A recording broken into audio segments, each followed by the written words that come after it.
Andrew McGahan for Severe MMA here alongside Damien Rooney. He's fighting this Saturday in Cage Warrior 73 in Newcastle. Damien, as we said there, you're looking relatively slim for someone on his way down to flyweight for the first time. You know, you hear horror stories of people not eating and drinking for a few days beforehand. I saw you eating and drinking when I came in. It must be going better than planned. Oh, definitely. You know, like, don't get me wrong, I've prepped for this for a long time now. I sort of knew after the Crichton fight that the eventual step would be down to fly and put everything together with this camp so scientifically. Everything from diet to training, everything was worked out specifically from every calorie I was putting in to every calorie I was putting out, and couldn't have asked for it to go any better.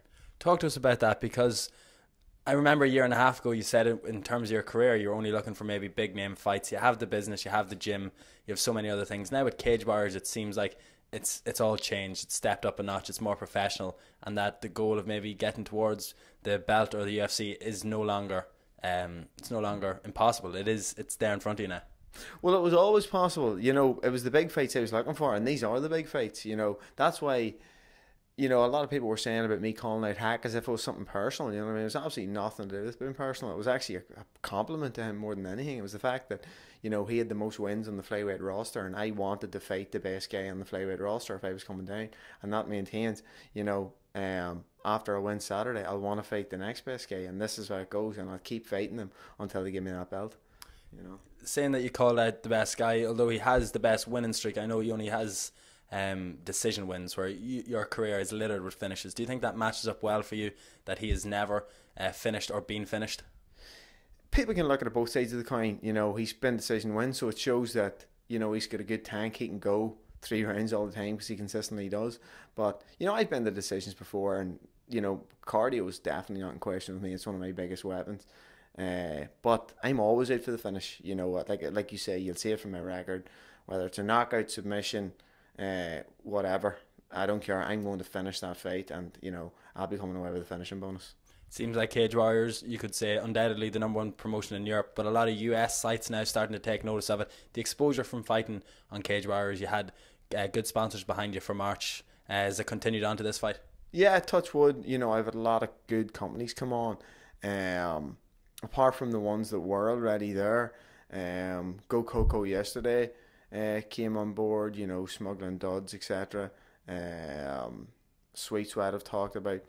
Moving up to some sponsorship, so bigger companies are now starting to take notice. And as I move up the card, like if a win here to a world title fight would be phenomenal. It's only gonna boost your profile, boost your marketing power, you know, even more. Best case scenario, a win this Saturday. When do you think a title shot would come realistically? Just whenever they sort of tell me, you know. Like I say, because I'm always in the gym, you know, it was a rough spot coming up to the wedding, etc. I was coming off a neck injury, out of training for a few months, and then you've got all that piled on top of it. So that was probably the biggest and, you know, most out of shape I ever have been. But, you know, working in the gym, pretty much living in the gym day to day, I'm never out of shape. So if they had turned around and said, listen, we need you jumping 8 weeks again, or we need you jumping 16, 20, whatever, you know, I'm good to go.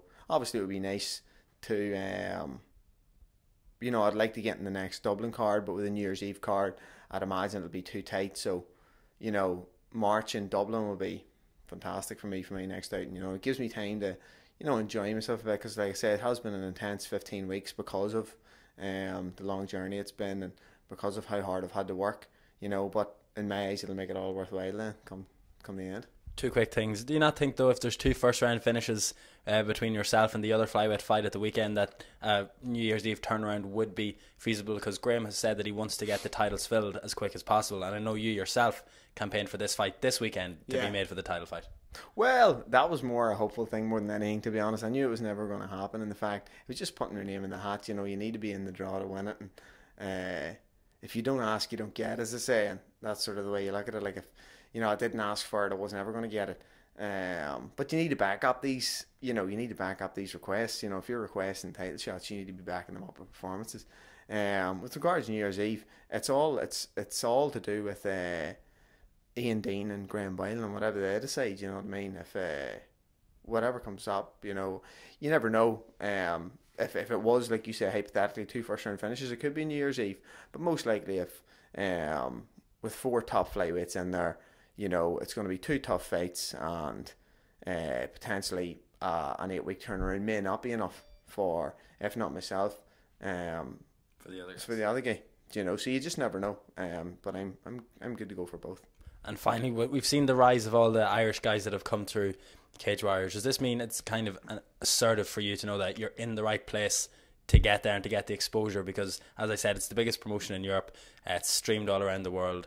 And then you see what even like the news of Neil Seary breaking his rib yesterday just went all over the internet. A lot of people upset. Do you think that this is the perfect launching pad for the rest of your career?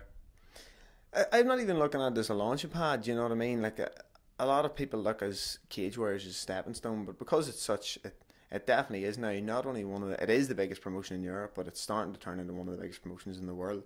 And as it does that, you know, the profile raises, my profile raises with it. It literally all it is about.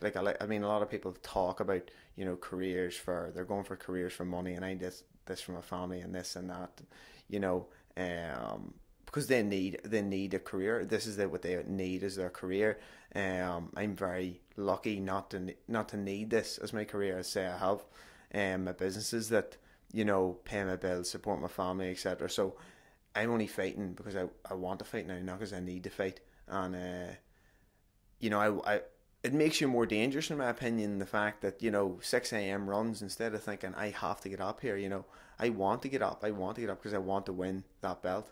And my hunger's never been more for it, you know, and especially now with hints from what Cage Warriors have said, like dropping pictures of the 4 of us saying, could the next flyweight title or champion be fighting Saturday night, you know what I mean? Hints like that, you know what I mean, are only more of a driving force, you know what I mean, and they're making me hungrier and hungrier. Excellent, Damien. We appreciate the time. Lovely. Best luck on Saturday. Thank you, Andre. Thank you.